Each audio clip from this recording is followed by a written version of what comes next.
Alors, Café des libraires, suite. Je fais vite parce qu'on a pris déjà un petit peu de retard. Je suis très heureuse d'accueillir un habitué de ce Café des libraires depuis très longtemps et qui anime d'ailleurs d'autres débats un petit peu partout. Il s'appelle Michel Bazin, c'est le fondateur de la librairie Luciole à Vienne.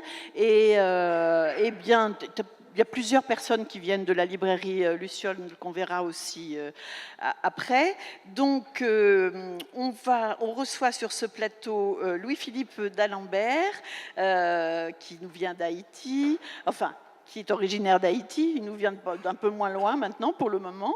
Alors, je vais essayer de dire son nom. Ora Chilonen, qui nous vient du Mexique. Et puis tout à l'heure va arriver Colson Whitehead. Il avait un autre débat. Le débat a pris beaucoup de retard, je crois, là-bas aussi. Donc il va nous rejoindre en cours de route, mais on ne voulait pas vous faire attendre trop longtemps. Tu commences, je ne me rappelle plus par qui. Voilà. Donc, on va commencer tout de suite par le livre. On dit Aora ou Aura? Aora.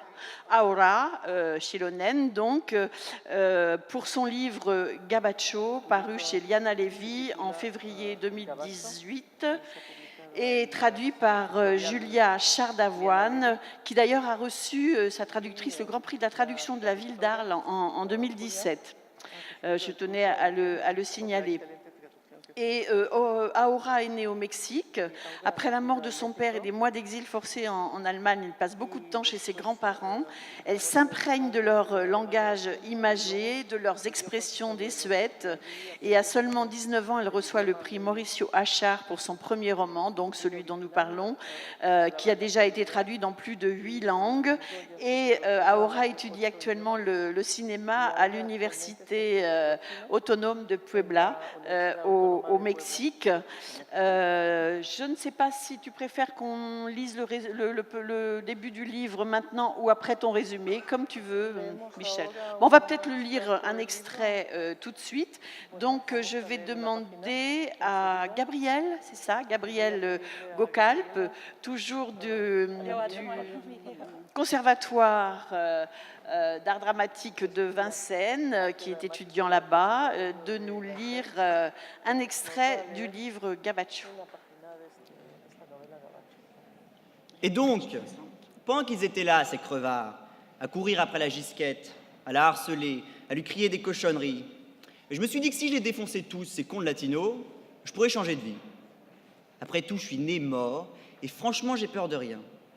Je l'ai toujours su, et je me suis dit que j'en aurais la preuve en explosant les dents du type qui était en train de faire son numéro à la gisquette. Elle disait pas un mot. Elle guettait l'arrivée du bus au bout de la rue, comme ça, toute mal à l'aise, et encore plus quand ce fils de pute lui a palpé le cul avec ses doigts mycosiques. J'ai tout de suite lâché mon poste au bookstore où je travaille, ça vibrait autour de moi, et j'ai foncé lui coller mon pain dans la gueule. Au fond, qu'est-ce que j'avais à perdre, vu que j'ai jamais rien eu? Je le prends par derrière, ce guignol. Je lui fracasse la cheville, et lui, il se plie en deux, comme ça, comme une bestiole qui glisse le long d'une vitre un jour de pluie, puis je lui fous une droite monumentale, juste derrière la tronche, là, de toutes mes forces, et bim, bam, boum, et que je lui pète les dents, jusqu'à ce qu'il ait le nez dans son sirop, rouge, bien épais, et qu'il reste là à chier dans son froc, par terre, à tituber sur le trottoir. Alors, à ce moment-là, il y avait déjà un petit groupe autour de moi. Et comme à chaque fois qu'il y a de la baston dans le quartier, il y a toujours des crevards et des kékés pour appliquer, histoire de voir ça de plus près. Et là, il y a un guignol qui me dit « Oh fuck, man, pas comme ça, fais pas ta baltringue, de face, sale indien, comme un vrai mec !» Et le type qui ose s'approcher, des chlasses à la place des dents, là, comme ces chiens qui défoncent tout sur leur passage. Alors, sans réfléchir, je lui colle un coup de bazooka entre les pattes, du même pied avec lequel j'avais couché le premier, je l'allonge. Et avant qu'il tombe, je vois ses yeux devenir blancs, et j'imagine que ses couilles lui remontent jusque dans le cerveau. Et lui, il se vaut joliment, tête la première. Du coup, il n'y a plus personne dans leur petit groupe de merde pour faire le malin avec moi. Ils restent tous là à me regarder, un peu bleus, comme des nains, pliés par le vent. Je cherche des yeux la gisquette, je sais pas, moi, voir si elle va bien. Impossible de la repérer. Il y a tellement de crevards dans les parages que je peux pas savoir si elle a réussi à prendre le bus ou si elle s'est fait embarquer par un connard dans une de ces petites ruelles du fond où ça grouille de raclure. Et une blague qui voit que j'ai foutu un sacré bordel me chope par le bras pour me sortir de ce merdier pendant que les crevards, eux, ils essayent de réanimer leur molosse émasculé qui gisent sur le trottoir. Et la blague, elle m'entraîne dans un coin et elle me dit Mamma mia, t'es complètement dingo. Foutez les cannes, Timoun, sinon tu seras bientôt mort. Mais moi, je me dégage et je la laisse planter là, à parler toute seule. Puis je traverse la rue, histoire de retourner à la librairie pour regarder les mouches. Merci, merci. Et voilà. Vous avez compris qu'on rentre vif dans le vif du sujet. Et je voulais juste vous préciser que Aura sera traduite par Béatrice Denner. Alors, c'est vrai qu'on est tout de suite dans le vif du sujet, comme on dit. Hein. Celui qui parle, le narrateur, il s'appelle Liborio. C'est un enfant des rues mexicain. Il a traversé la frontière, comme beaucoup de personnes, à la poursuite du rêve américain. Alors, il a traversé le Rio Grande. Il fait partie de ce qu'on appelle les dos mouillés, parce qu'effectivement, donc, la traversée, vous verrez dans le livre, elle est assez périlleuse et un peu compliquée. Et ce qui est encore plus compliqué, c'est qu'ensuite, il arrive dans le désert. Et là, bon, il manque mourir, enfin, miraculeusement, donc il s'en sort. Et là, au moment où vous entendez l'extrait, là, il a été embauché dans une librairie, une petite librairie. Alors lui, jusqu'à maintenant, il n'a jamais beaucoup lu, faut dire. Hein. Il est complètement inculte, mais il y va à fond. Hein. Il va lire vraiment beaucoup de livres. il va autant à fond dans les livres que quand il envoie des pains. Ah ouais, non, mais il envoie beaucoup, et puis on va voir que il sait recevoir les coups aussi bien que de les donner. Et sa spécialité, c'est des coups dans les couilles, et ça fait très très mal. Et il y a une énergie dans ce livre qui est absolument étonnante. Et la première question que je voudrais poser à Aura, c'est comment ce personnage est né. Alors, je crois savoir que le nom de Liborio, c'est un peu un hommage à votre grand-père. Bueno, gracias al Festival América por traerme hasta aquí, por hacerme cruzar todo un mar para venir aquí. Estoy muy agradecida. Y definitivamente creo que suena mejor en francés, así que sí, de verdad. Gracias a ustedes por esta hermosa presentación y a todos aquellos que están aquí escuchando estas pequeñas palabras. Alors, merci beaucoup au Festival América qui m'a fait venir ici, m'a fait traverser la mer et j'en suis très très heureuse. Et merci au lecteur de ce livre. Vraiment, ça sonne beaucoup mieux en français que dans l'original. Et merci à vous, le public, d'être là pour nous écouter. Sí, efectivamente. Pues sí, el libro inicia con esta parte que es como una fuerza total que tiene el personaje dentro y pues es a través de los puños que al igual que todas las palabras que ahí viene y todas las groserías también, pues es como un golpe hacia el lector para que sea una impresión total desde la primera página. Oui, la page que nous avons entendue, c'est une page qui est très représentative et qui se situe en fait au début. Et c'est un moment où le héros se bat sur tous les plans, il se bat avec ses poings, mais aussi avec ses paroles qui parfois peut-être sont crues, sont grossières, mais dont le but est d'atteindre en pleine figure le lecteur. Perdón por las malas palabras, pero bueno, también mi mamá se impresionó mucho cuando me dijo, Shilo, ¿tú escribiste eso? Y yo dije, sí, perdón. Pero bueno, es un lenguaje así habla mi abuela, entonces no lo veo mal en México. Oui, je suis désolée, ça peut paraître un peu grossier, le style. Et d'ailleurs, ma mère m'a dit, mais c'est toi qui as écrit ça, c'est pas possible. Et en fait, vraiment, c'est en fait comme ça que parle ma grand-mère, c'est elle qui m'a inspirée. Y sí, le di el nombre de mi abuelo al protagonista, Liborio, así se llamaba él, y pues en realidad el personaje terminó siendo una mezcla, un tipo de Frankenstein entre muchas cosas, tanto culturales como sociales, como familiares. En realidad pues se convirtió en un personaje que yo fui añadiéndole, le construí todo su esqueleto y todos sus músculos, por experiencias o por cosas que veía incluso de internet o de películas o de otros libros. Entonces así fue como nació Liborio, el personaje. Et donc Liborio, c'est effectivement un personnage qui porte le prénom de mon grand-père. Mais c'est une sorte de Frankenstein que j'ai rabouté à partir de divers éléments que j'ai pêchés à droite, à gauche, dans des films, des livres, Internet. Et c'est une sorte de carrefour culturel, social, physique, psychologique. Voilà. C'est comme ça qu'il est né, ce personnage. Sauf que moi, j'adopterais pas Frankenstein, mais j'adopterais volontiers son personnage, tellement il est attachant. Alors c'est vrai que c'est un personnage, tu as tout à fait raison, c'est un personnage extrêmement attachant.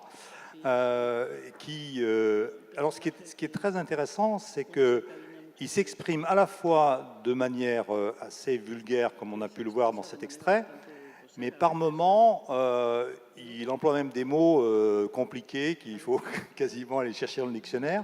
Et c'est assez drôle, ce mélange des genres. Ça fait penser un peu, d'une certaine manière, au roman picaresque.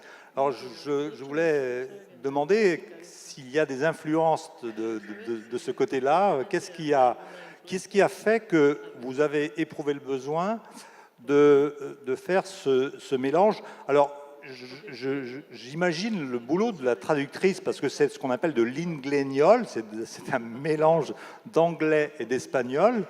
Et je sais que la traductrice, elle a vraiment fait un boulot énorme. Elle a même réuni une espèce de pool de traducteurs, avec des traducteurs de l'allemand, de l'italien, de l'anglais, pour justement qu'ils puissent arriver à la substantifique moelle de ce livre.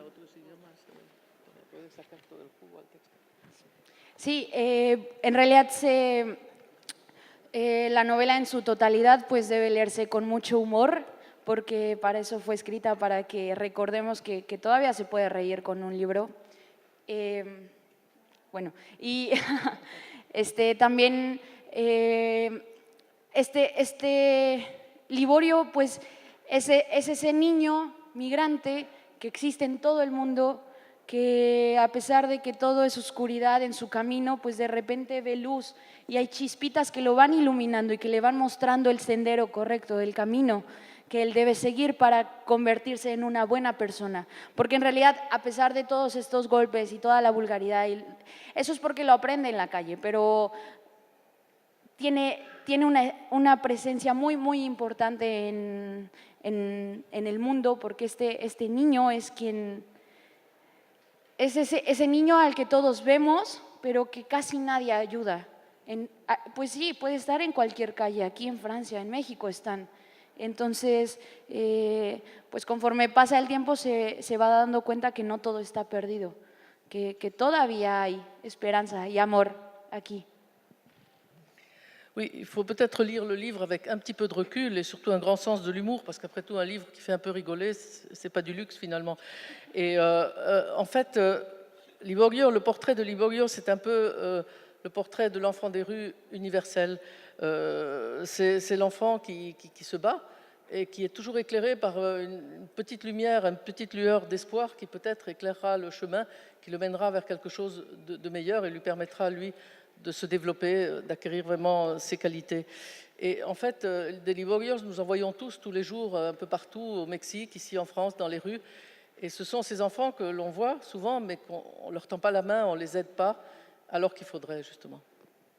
Y bueno, la traducción, perdón, la traducción de Julia es increíble. Ella, al igual que otros traductores, porque se vendió la novela casi al mismo tiempo que otras traducciones, entonces creamos un mail gigante para entendernos, porque cada uno estaba en diferente zona horaria y pues al final ellos mandaban así una lista enorme de preguntas y yo trataba de responderles como podía, hasta con imágenes o con lo que fuera, ¿no? Con señas. Y Julia reinventó el lenguaje en la novela trayendo pues su cultura francesa. Entonces sí, al final hizo un trabajo increíble y pues todo, bueno, creo que a muchos les ha gustado y pues yo estoy contentísima con ese logro. Oui, et Julia, la traductrice, a fait un travail absolument remarquable. Comme les droits de traduction du livre se sont vendus simultanément pour plusieurs langues, en fait, il y a eu une sorte de pool, effectivement, de traducteurs qui a été créé. On communiquait par mail et je recevais parfois des listes incroyables de questions auxquelles j'essayais de répondre tant bien que mal, parfois avec des images même. Et c'est un travail très, très instructif. Et finalement, Julia a fait quelque chose de remarquable. Elle a réinventé, en fait, tout un jargon, une langue, en transposant vraiment en français ce que j'avais écrit en espagnol. Elle a fait un travail de véritable traductrice. Il y a un glossaire à la fin, et puis il y a un entretien aussi avec Aura qui est intéressant sur l'écriture. Alors, ce que je voudrais dire aussi, c'est que il y a 2 jours, Aura m'a dit qu'il y aura une suite et qu'elle en avait fait à peu près le tiers, je crois, c'est bien ça. C'est-à-dire que ça va être une trilogie. Et dans la deuxième partie, j'ai cru comprendre que ça allait être un peu centré sur le boxeur, c'est ça?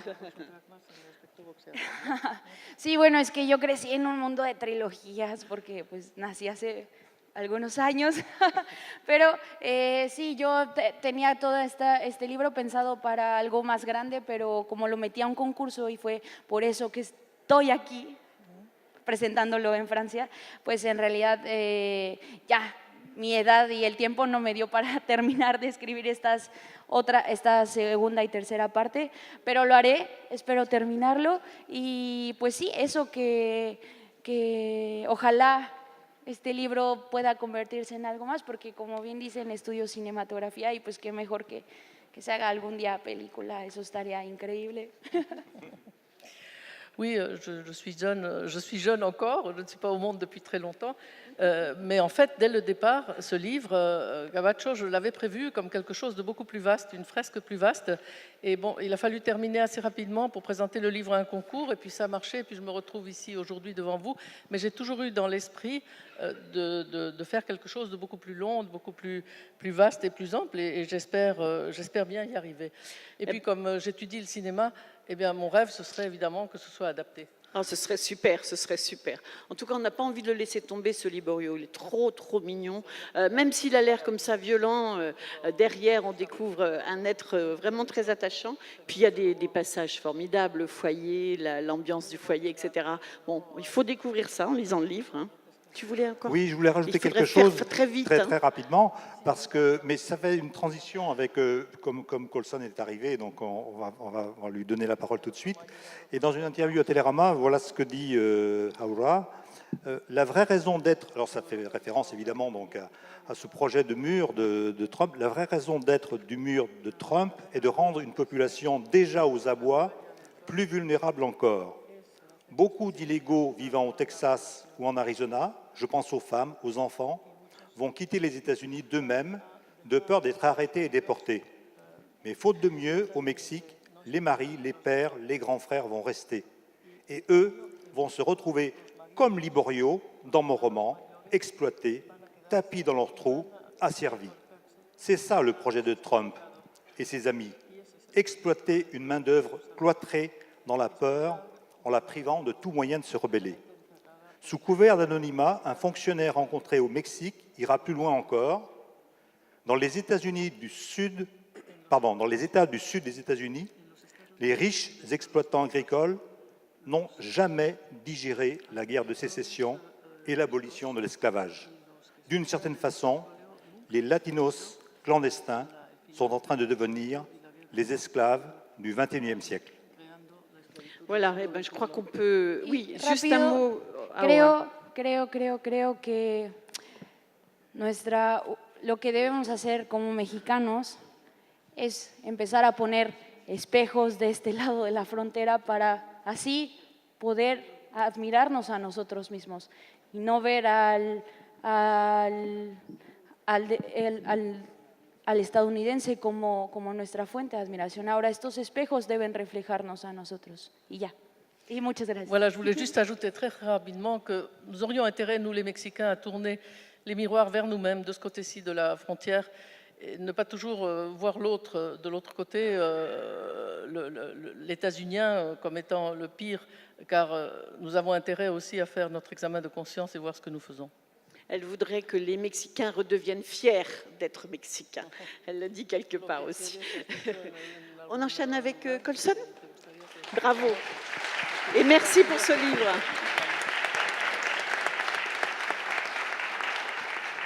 Alors, Colson Whitehead qui court d'un endroit à l'autre avec Dominique à ses trousses, si j'ose dire, Dominique Chevalier qui va traduire. Et Dominique, c'est elle qui organise tous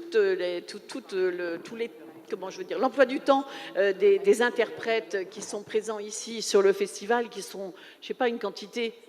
50 cette année, 50 interprètes qui viennent bénévolement apporter leurs connaissances pour traduire les auteurs qui sont présents ici. Donc, Colson Whitehead avec nous pour parler d'un livre qui s'appelle Underground Railroad, paru chez Albin Michel en août 2017, qui a été traduit par Serge Chauvin. Il a grandi, si tout ce que j'ai lu est bien, à New York, étudié à Harvard, a été critique à Village Voice et publié son premier roman en 1999, L'intuitionniste, qu'il a fait connaître en France lors de sa parution chez Gallimard en 2003. Viendront après Ballade pour John Henry, Le Colosse de New York, Apex ou Le Cache-Blessure. Et ce livre, Underground Railroad, a reçu le National Book Award et le prix Pulitzer, excusez du peu, salué par Barack Obama et chouchou d'Oprah Winfrey. On la connaît tous ici aussi. Hein. Ce livre s'est vendu dans plus de 40 pays et va être porté à l'écran, je crois, par Barry Jenkins, le réalisateur de Moonlight. Tout de suite, on en écoute un extrait qui est lu par Christine Mathéos, qui est en fait le tout début du livre. Et puis ensuite, on enchaîne avec l'interview. La première fois que César proposa à Cora de s'enfuir vers le nord, elle dit non. C'était sa grand-mère qui parlait à travers elle. La grand-mère de Cora n'avait jamais vu l'océan jusqu'à ce jour lumineux dans le port de Ouida, où l'eau l'avait ébloui après son séjour dans les cachots du fort. C'était là qu'ils avaient été parqués en attendant les navires. Des razzieurs dahoméens avaient d'abord kidnappé les hommes, puis étaient revenus au village à la lune suivante, raflé les femmes et les enfants qu'ils avaient fait marcher de force jusqu'à la mer, enchaînés deux par deux. En fixant le seuil noir, Ajari crut qu'elle allait retrouver son père dans ce puits de ténèbres. Les survivants de son village lui expliquèrent que, lorsque son père n'était plus parvenu à tenir le rythme, les marchands d'esclaves lui avaient défoncé la tête et avaient abandonné son corps sur le bord de la piste. Sa mère était morte bien des années plus tôt. La grand-mère de Cora fut revendue plusieurs fois sur le chemin du fort, passant d'un marchand à un autre, troquée contre des coris de la verroterie. Impossible de dire combien on paya pour elle à Ouida, car elle fit partie d'une vente en gros. 88 âmes contre 60 caisses de rhum et de poudre, un prix arrêté après les marchandages habituels en sabir d'anglais. Les hommes valides et les femmes fertiles rapportaient plus que les juvéniles, ce qui rendait difficile une estimation individuelle. La Nanny, en provenance de Liverpool, avait déjà fait 2 escales sur la côte de l'Or. Le capitaine échelonnait ses achats pour ne pas se retrouver confronté à une cargaison d'origine et de mentalité identiques. Dieu sait quelle mutinerie ces captifs risqueraient de concocter s'ils partageaient une langue commune. C'était la dernière escale du navire avant sa traversée de l'Atlantique. Des marins aux cheveux jaunes y conduisirent Ajari à la rame en fredonnant, la peau blanche comme de l'os. L'air délétère de la cale, le cauchemar de la claustration et les hurlements de ses compagnons de chaîne contribuèrent à la faire basculer dans la folie. Compte tenu de son âge tendre, ses ravisseurs ne lui infligèrent pas immédiatement leur désir, mais après 6 semaines de traversée, quelques matelots aguerris l'arrachèrent à la cale. 2 fois, elle tenta de se tuer pendant ce voyage vers l'Amérique. D'abord en se privant de nourriture, puis en essayant de se noyer. Et par 2 fois, les marins contrecarrèrent ses plans, habitués qu'ils étaient aux manigances et aux penchants du cheptel. Ajari n'atteignit même pas le plat-bord lorsqu'elle voulut se jeter à la mer. Sa posture géniarde et son air pitoyable, semblables à ceux de milliers d'esclaves avant elle, trahirent ses intentions. Enchaînée de la tête aux pieds, dans une misère exponentielle. Merci beaucoup, merci Christine.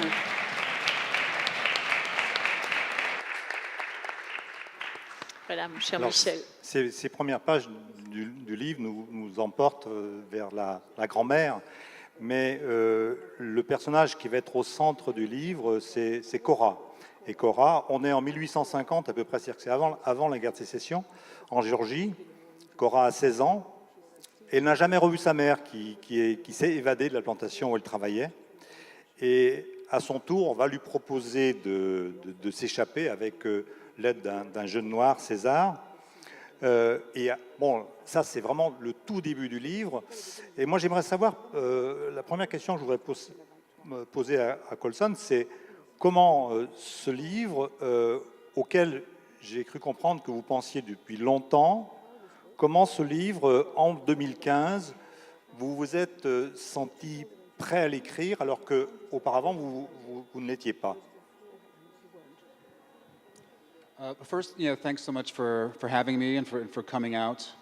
I usually spend Saturday afternoons at home in my apartment weeping over my regrets, so this is a nice change of pace.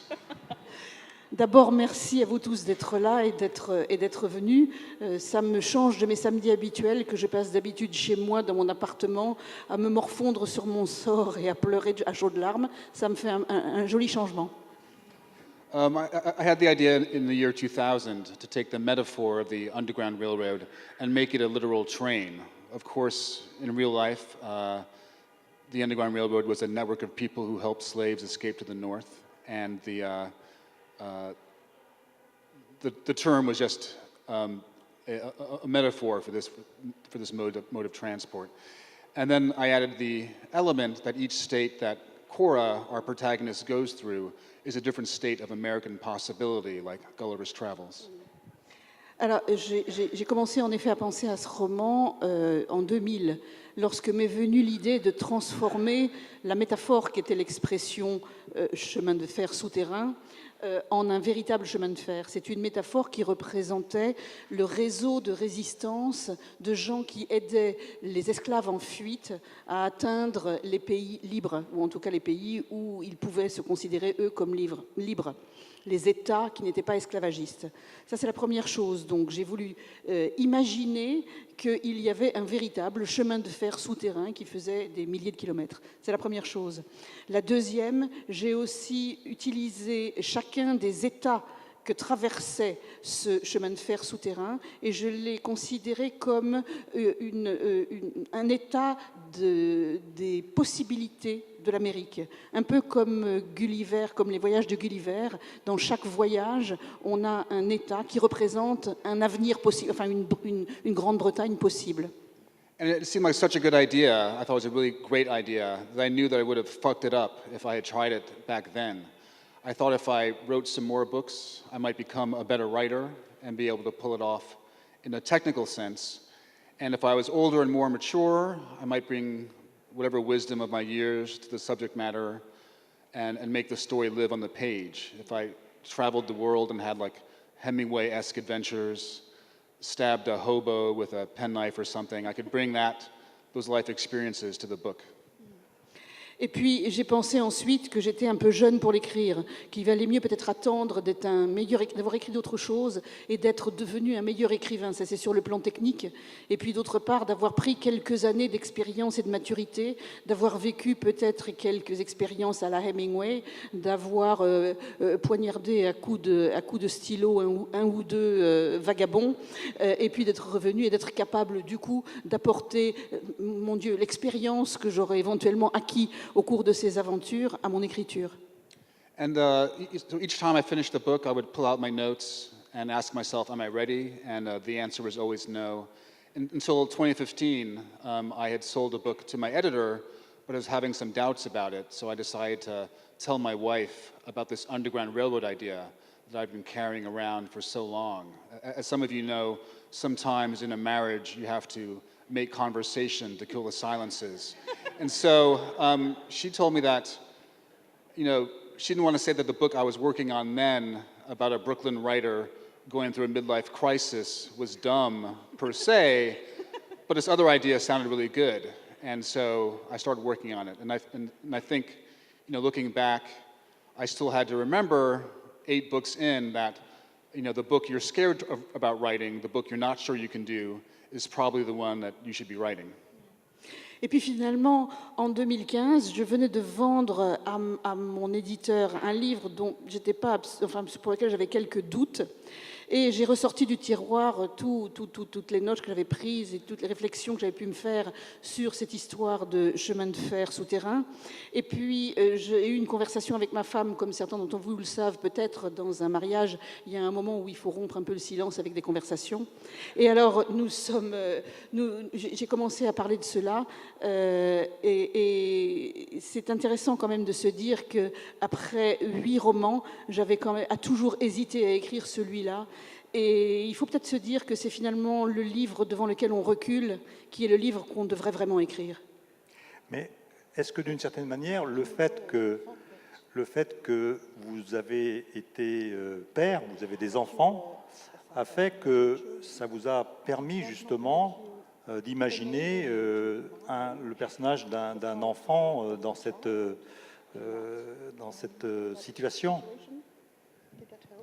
Well, yeah, I mean, I think doing the research in my mid-40s and reading histories of slavery, memoirs of former slaves, I understood in a new way that I could not understand in a way I could not understand when I was 8 watching Roots on TV, what it would mean to have your child beaten, sold off, you never see them again, for a child to see a parent abused in that way. And so, you know, I think as we get older, we understand more about ourselves, about the world, and what these stories of history mean. And it's my job to take what I've learned as a writer and as a person and put that in the page. Il est certain que quand on arrive à plus de 40 ans et qu'on fait, comme je l'ai fait, qu'on a commencé des recherches pour écrire ce livre, à lire des histoires de l'esclavage ou bien des mémoires d'esclaves, on a une vue complètement différente du gamin de 8 ans qui regardait la série Racine à la télévision. Et quand on est devenu père, on a évidemment une vue différente sur ce que ça signifie pour un enfant de voir ses parents agressés de cette manière, ou bien ce que ça signifie pour un parent de voir son enfant volé, violé, agressé et enlevé. Il est certain que voilà, on amène son expérience et son émotion, et quand on est un écrivain comme moi, c'est du coup mon rôle d'essayer de mettre toute cette expérience que j'ai vécue dans mes 40 ans et tout ce que j'ai appris sur la page. Et d'ailleurs, vous parlez dans des interviews de l'influence de Garcia Marquez et de ce qu'on a appelé le réalisme magique. Et c'est vrai que d'une certaine manière, cette métaphore de ce train souterrain qui n'a pas réellement existé, est-ce que ce n'est pas une influence justement de ce réalisme magique? Well, you know, I've written books that are realistic, books that are fantastic, and you pick the right tool for the job at hand. Since I'm, from the very genesis of the book, I'm taking a metaphor and making it real, there's a fantastic element.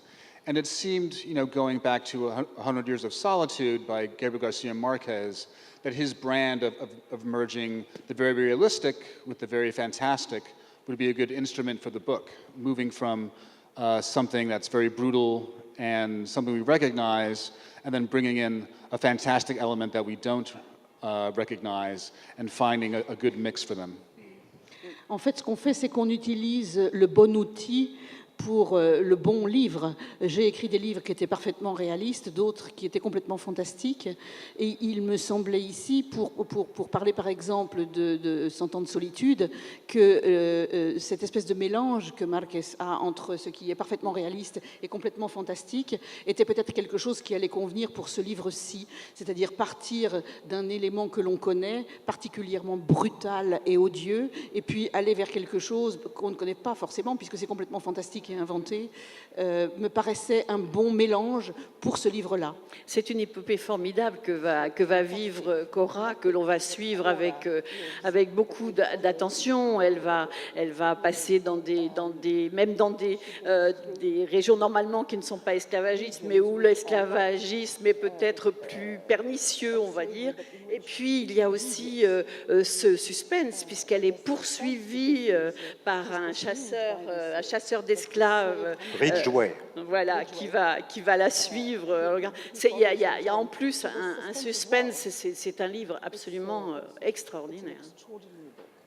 No, thanks. I mean, it's for a slave to run to the north, that was a life or death enterprise, and so there is that notion of suspense that at any moment she could be killed if she was caught, so there is that thriller structure, that suspense structure, and then also in each state, we slow down and explore these different alternatives in America, these different notions of freedom that test Cora.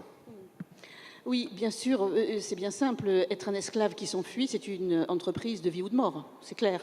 Donc ça permet de donner au livre cette structure de suspense, cette structure de thriller finalement. Mais il y a aussi cette arrivée, ces moments où les choses se ralentissent, où on arrive dans ces différents états qui sont des possibilités d'Amérique alternative, où il y a des différentes manières d'envisager la liberté. Et évidemment, là, on reprend son souffle. Et puis voilà, les choses reprennent. Alors, on attend avec beaucoup d'impatience. Alors, c'est pas tout précisément un film, mais c'est des mini-séries. Je crois que ce sera en 11 épisodes de Barry Jenkins, comme Maët, tu l'as dit. Et puis, pour terminer, je voudrais dire que on aura la chance de lire un prochain livre de Colson Whitehead. Pas tout de suite, il va falloir attendre 2020, puisque je crois que vous l'avez rendu à votre éditeur et qu'il va paraître en 2019, c'est bien ça? Et c'est sur un thème un peu différent, c'est sur l'histoire de deux enfants dans les années 60 dans une maison de correction. Ça ne sera pas très drôle non plus, j'ai l'impression. No, it's another depressing book about the terrible things we do to each other. Encore un de ces livres déprimants sur les choses épouvantables qu'on se fait les uns aux autres. And usually I write a book that has more jokes and then a book that has less jokes. And this, I'm on a streak of two sort of heavy books in a row. So my next book after this next one will be about puppies or clowns or something. D'habitude, ce que je fais, c'est un livre où il y a beaucoup de blagues et puis un autre où il y en a moins. Là, je suis sur une série de 2 bouquins lourds, difficiles et pas drôles. Bon, le prochain, ça sera sur des chiots ou sur des clowns, peut-être. Merci en tout cas. Merci, pour ce Colson. magnifique Merci beaucoup. livre.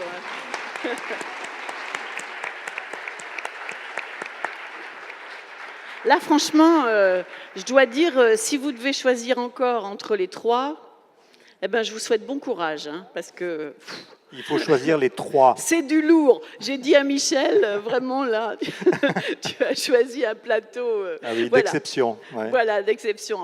Ils sont un peu tous d'exception, mais quand même. Louis-Philippe d'Alembert. Louis-Philippe d'Alembert est né à Port-au-Prince. Alors, je dis, il vit à Paris en ce moment, mais je ne sais même pas. Tu vas partir encore bientôt? Où ça? Dis-moi. À Berlin. Où? Berlin. À Berlin. Ah oui, c'est ça. Tu vas aller enseigner là-bas? Voilà. Il a été élevé par sa mère institutrice, entouré de beaucoup de femmes. Vous aurez remarqué que la plupart des écrivains haïtiens qui passent sur ce plateau nous parlent de toutes les femmes qui ont entouré leur vie, qui continuent à les entourer, ça ils ne le disent pas forcément, mais qui continuent à les entourer. C'est vraiment absolument incroyable, tous. Mais c'est vrai, c'est une réalité. C'est une manière de leur rendre hommage, non? Hein? C'est une manière de leur rendre hommage. Bien sûr. Ah non, mais j'y suis très, très sensible, c'est vrai. Tu as mené une carrière de journaliste en Haïti avant de reprendre tes études, entre autres à Paris. Après, tu as voyagé comme professeur invité dans des universités américaines, suisses, comme écrivain en résidence à Rome, Jérusalem ou Berlin, donc où tu vas retourner. Tu as publié des romans, des essais, des nouvelles et de la poésie. Et tu as été fait chevalier de l'Ordre des Arts et des Lettres en 2010.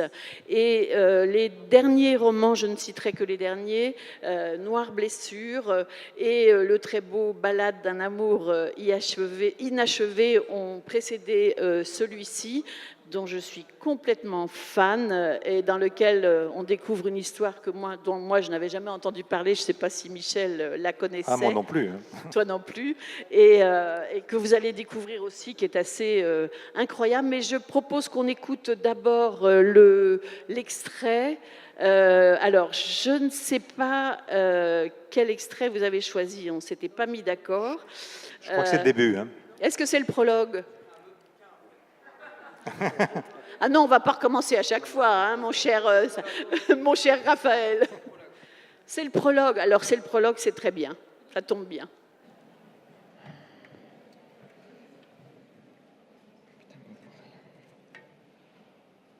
Le vendredi 12 décembre 1941, par une paisible matinée caraïbe où le soleil, à cette époque de l'année, caresse la peau plutôt que de la mordre, la République indépendante, libre et démocratique d'Haïti déclara les hostilités au Troisième Reich et au Royaume d'Italie. L'annonce prit de court les citoyens qui, tournés vers les festivités de Noël, avaient déjà oublié que 4 jours plus tôt, incapables d'avaler l'anaconda de Pearl Harbor, leur bout d'île avait fait une virile entrée en guerre contre l'Empire nippon. L'information avait déboulé à la vitesse d'un cyclone force 5 sur la planète. Des centaines de millions de sceptiques avaient eu du mal à en croire, qui leurs yeux, qui leurs oreilles, selon qu'ils l'avaient lu dans les gazettes ou capté sur leur poste TSF. Les têtes couronnées du Japon et leurs fidèles sujets n'en étaient toujours pas revenus. Il s'agissait cette fois de faire gober sa suffisance à Herr Hitler et au passage de voler au secours des malheureux Israélites. Premier pays de l'histoire contemporaine à avoir aboli les armes à la main, l'esclavage sur son sol. Le tout jeune État avait décidé, pour en finir une bonne fois avec la notion ridicule de race, que les êtres humains étaient tous des nègres, foutre. Article gravé à la baïonnette au numéro 14 de la Constitution. Aussi existe-t-il dans le vocabulaire des natifs de l'île des nègres noirs, des nègres blancs, des nègres bleus, des nègres cannelle, des nègres rouges sous la peau ou tout court, des nègres jaunes, des nègres chinois aux yeux déchirés. Dans la foulée, ces nègres polychromes avaient décrété que tout individu persécuté à cause de son ethnie ou de sa foi pouvait trouver refuge sur le territoire sacré de la nation. Et il devient ipso facto citoyen haïtien, c'est-à-dire placé sous la protection des esprits vaudous. Une promesse que les générations successives prendraient très au sérieux. Depuis les lois raciales de Nuremberg, où l'infâme nuit sans nom, les fiers caribéens rêvaient ainsi d'en découdre avec ce guignol gesticulant de Herr Hitler. On n'allait pas rester les bras croisés, laisser ces bouffeurs de porc cru nazis génocider les Juifs, sans compter que ça nous permettrait d'étendre davantage notre influence dans le monde. Déjà, en 1939, le pays avait adopté un décret-loi afin d'octroyer la naturalisation immédiate, sans gratter tête, avait exigé le peuple souverain à tous les Juifs qui le souhaitaient. Visiblement, ça n'avait pas suffi.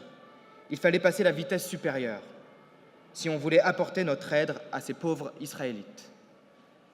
Merci Raphaël Cohen, merci.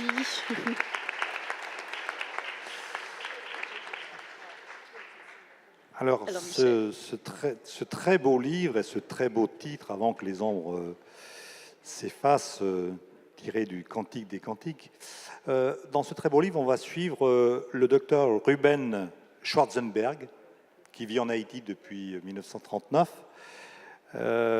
et on va le voir 70 ans plus tard, au moment du tremblement de terre, raconter son histoire à sa petite cousine Déborah, qui est venue comme médecin pour justement essayer de panser les plaies de ce pays. Il est né en 1913 en Pologne, alors il a vraiment un itinéraire assez extraordinaire, Et puis, il a fait des études de médecine à Berlin, où sa famille avait un atelier de fourrure. Et puis, en 1938, c'est la nuit de cristal, ce pogrom qui va faire que toute la famille va partir. D'abord, et ensuite, il va être interné à Buchenwald. Et il va embarquer sur un bateau qui s'appelle le Saint-Louis, qui va essayer d'accoster à Cuba, mais qui n'y arrivera pas.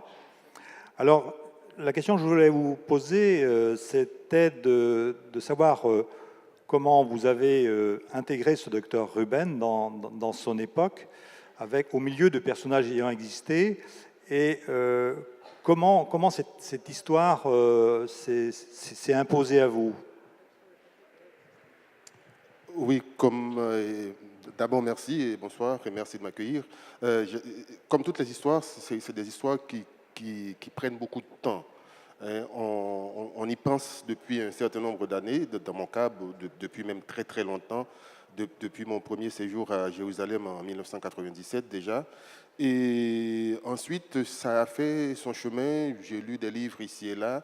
Et puis, à un moment donné, il y a eu ce tremblement de terre en Haïti en 2010 qui n'est pas vraiment dans le roman, c'est juste un déclencheur. Et Israël a été le deuxième pays à atterrir en Haïti avec donc les secouristes, les médecins, etc.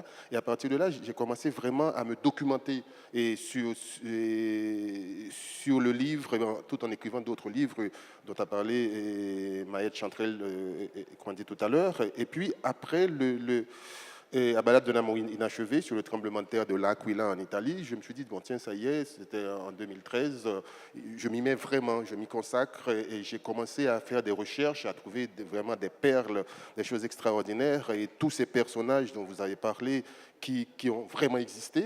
Mais je me dis que si j'en faisais une des familles qui ont été accueillies en Haïti, j'aurais moins de liberté, c'est-à-dire c'est quand même des vies de personnes qui existent ou qui ont existé ou dont les descendants du moins existent. Donc il fallait que je puisse inventer un personnage. Donc j'ai créé cette famille fictive donc lui, Ruben, il naît à Łódź en Pologne et puis donc ils vont faire tout ce parcours-là. Et l'idée pour moi, il y avait deux idées principales dès le départ. C'était d'écrire un livre autour de la Seconde Guerre mondiale, qui serait le énième livre autour de la Seconde Guerre mondiale, mais faire en sorte que les gens aient envie de tourner les pages. Donc c'est à faire une espèce, presque un livre, comme une espèce de road movie, si vous voulez, pour que les gens aient envie de lire vraiment. Et ensuite, mettre de l'humour, éviter tout pathos, et justement sur un sujet assez grave. Et donc, faire en sorte que ce sujet grave, les gens puissent y entrer, puissent réfléchir aussi, mais puissent y entrer. Mais garder cet humour et m'appuyer beaucoup sur ce qu'on appelle l'humour juif, qui n'est pas forcément un seul type, parce que c'est quand même varié, qui est une forme d'autodérision qu'on trouve beaucoup dans la culture haïtienne, hein, c'est-à-dire les Haïtiens sont les premiers à se moquer d'eux-mêmes. Ils ont cette forme d'humour qui met à distance en fait tout ce qu'il y a comme problème. Juste un exemple. Après la Seconde Guerre mondiale, il y a en Haïti une réunion du cabinet ministériel et puis à un moment donné, il y a un ministre qui dit au président « Excellence, j'ai trouvé la recette pour développer Haïti ». La recette de quoi? Pour développer Haïti. Ah oui. Donc, tout le monde s'arrête. Donc, le président dit, allez parler. Il dit écoutez, pendant la Seconde Guerre mondiale, les Européens ont déclaré la guerre aux États-Unis. Les États-Unis sont arrivés, ils ont détruit l'Europe. Et après, ils ont fait un plan Marshall et ils ont reconstruit l'Europe. Et aujourd'hui, l'Europe est riche. Donc, nous, on va déclarer la guerre aux États-Unis. Ils vont venir, ils nous détruisent et ils reconstruisent avec un plan Marshall et on va être riche aussi. Donc, tous les ministres applaudissent, se disent « Ah, bravo, c'est excellent, c'est extraordinaire ». Et puis le président dit « Non, attendez, c'est pas une bonne idée ». Les gens disent « Mais pourquoi c'est pas une bonne idée, Excellence ?» Il dit « Oui, mais imaginez qu'on gagne la guerre. Donc nous, on va être obligés de reconstruire les États-Unis. Donc c'est pas une bonne chose, on laisse tomber. » Donc, et c'est ça que je voulais mettre dans le roman. Alors c'est vrai qu'il y a beaucoup d'humour dans ce livre, puis bon, il y a aussi le langage, il y a du créole aussi qui rend une chair tout à fait particulière, mais il y a aussi quelque chose d'important, c'est que c'est un livre qui aujourd'hui retentit d'une manière particulière avec, c'est ce qu'on a vu tout à l'heure avec Aura, avec les réfugiés qui arrivent. Et d'ailleurs, il est dédié aux réfugiés d'hier et d'aujourd'hui. Et est-ce que ça a percuté la lecture au moment où vous l'écriviez, ou est-ce que c'était dès le départ le projet ? Oui, non, on ne dit pas du tout. Dès le départ, c'était là pour moi. C'est-à-dire que, justement, parmi les éléments déclencheurs, il y a eu ça aussi.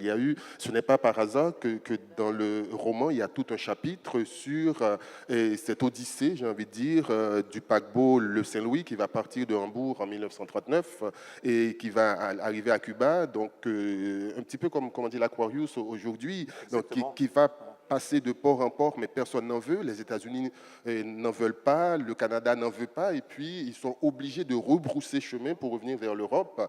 Et puis en cours de route, le commandant du paquebot, le capitaine Gustav Schröder, qui sera fait juste parmi les nations dans les années 60, et décide avec d'autres, un petit comité de passagers, et toutes les possibilités pour faire en sorte que les puissances européennes puissent intervenir. À un moment donné, ils avaient même envisagé de mettre le feu au paquebot à l'approche des côtes britanniques pour que les Britanniques puissent intervenir enfin.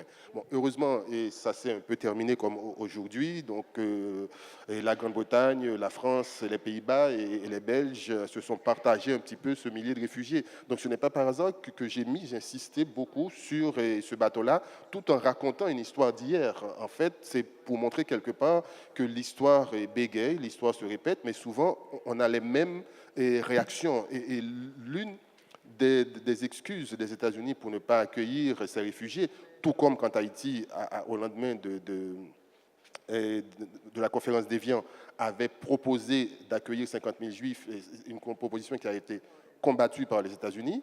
Et l'excuse était que oui, mais parmi les réfugiés, il peut y avoir des espions de l'armée allemande ou des combattants de l'armée allemande. Donc, suivez un peu mon regard. Aujourd'hui, on dit exactement la même chose. Et il peut y avoir des terroristes de Daesh ou bien de l'Al-Qaïda parmi les réfugiés. Donc, c'est toujours les mêmes choses. L'histoire se répète un peu à ce niveau-là. Oui. Mais c'est vrai que cette histoire du Saint-Louis est assez extraordinaire. Il y a eu un livre qui s'appelle Les Sentinelles de Bruno Tessarek qui raconte tout le lycée, je pense que vous l'avez lu, et où il désobéit carrément, le capitaine désobéit carrément à sa compagnie parce qu'au départ, il veut le retourner à Hambourg. Et là, il dit, c'est pas question. Donc je crois que finalement, il va aller à Anvers. Et je crois que, par ailleurs, ce livre, c'est d'une certaine manière un chant d'amour à Haïti. Oui, quelque part, disons, les Haïtiens, à part cette autodérision, il y a une chose qu'on a apprise quand même de toute la période coloniale, on a appris des Français, c'est le chauvinisme. Les Haïtiens sont très, très chauvins. Et on croit qu'on est le centre du monde, bien entendu, comme on croit que Paris est le centre du monde. Et en général, les Haïtiens sont étonnés devant rien. C'est-à-dire, ils arrivent, ils vont regarder, ils vont dire, ah bon, c'est ça la Seine, c'est ça le château de Vincennes. Oui, bon, on a mieux forcément. Donc, c'est-à-dire qu'il y a ce côté qui ne nous étonne pas du tout. Et pour moi, c'était ça l'idée. C'est-à-dire que ce côté que Haïti, bon, qu'on connaît à travers tous les problèmes qu'il peut y avoir à la télévision et comment dire dans la presse, etc. Mais ce qui renvoie une image souvent stéréotypée d'Haïti. Et moi, j'avais envie de montrer aussi que ce pays a participé et quelque part au combat. J'ai envie de dire, au combat pour rendre les êtres humains plus humains, quelque part. C'est-à-dire que, et ça depuis très très tôt, tout à l'heure, j'écoutais Colson White parler, et qui disait que justement les esclaves fuyaient des États-Unis pour essayer de trouver des États qui pouvaient les accueillir.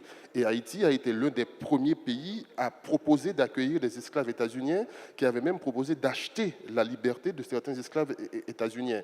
Et donc ça a été vraiment quelque chose qui était là dès le départ, dès le début du 19e siècle. Et quand, par exemple, on va écrire, il va y avoir une réponse à l'inégalité des races, qui a été écrit par Arthur de Gobineau, Donc, et le français, la première personne qui va répondre à Arthur de Gobineau, c'est un intellectuel haïtien donc, qui écrit de l'égalité des races humaines en ténor Firmin. En ténor Firmin, au XIXe siècle, répond à Arthur de Gobineau, et c'est ce livre-là qui sert un peu de fil rouge au roman, et que le personnage de la famille Schwarzberg va découvrir ce livre, et puis ils vont découvrir Haïti, parce que c'était une famille très francophile qui connaissait la langue française, donc ils ont vu ce livre-là, et le livre a suivi, pratiquement tout le monde a appris à parler le français dans ce livre-là, et puis le livre va finir par revenir en Haïti quand le docteur Ruben Schwarzberg trouve asile en Haïti, quoi. Voilà, eh ben, je crois que tout est dit, enfin tout est dit. Tout n'est pas dit. Tout n'est pas dit et il faut que vous lisiez maintenant. Maintenant, il pour faut savoir lire le maintenant, reste. Voilà, ça s'intitule Avant que les ombres s'effacent. C'est paru chez Sabine Weisspizer. C'est signé Louis-Philippe d'Alembert et c'est vraiment un très beau livre, comme celui de Colson Whitehead, Underground Railroad, paru chez Albin Michel, et comme celui de Aora Chilonen, la toute jeune Aora, à qui je promets un beau destin d'écrivain aussi, pour ce livre paru chez Liana Levy dans la collection Piccolo et intitulé Gabacho. Ben maintenant, ils vont aller les signer, hein, alors vous faites comme vous voulez, parce que... Le nom des traducteurs. Bah si, si, mais j'ai dit ton nom tout... Ah non, mais je les ai dit au début. Super. Je les dis toujours quand je présente. Mais si tu veux, je peux les rappeler. Non, non, hein. c'est Serge Chauvin. Si tu veux, je peux les... traduit Coulson. Je peux les rappeler. Hein. Oui, c'est une bonne idée d'ailleurs. Mais ça fait plaisir parce qu'en général, on oublie de les mentionner, Alors, les traducteurs. non, mais, et vraiment... Ah non, on le fait Pas et vous, on a pas même vous, dit, pas vous, et on a pas même vous. dit On a que même rendu Julia un hommage appuyé à Julia On a même dit Chardavoine. que Julia effectivement. Chardavoine Ouais. avait eu le Ouais. prix à Arles. Mais t'es arrivée en n'était pas retard, là. ma chère Dominique. Tu pouvais pas savoir. C'est pas grave. C'est pas grave. Et celui de Colson, donc traduit par Serge Chauvin. Et merci aussi aux interprètes qui sont sur le plateau et qui sont emmenés de main de maître par Madame Dominique Chevalier, qui elle-même traduit d'une manière extraordinaire. Voilà. Merci. On se retrouve pour le dernier plateau tout à l'heure.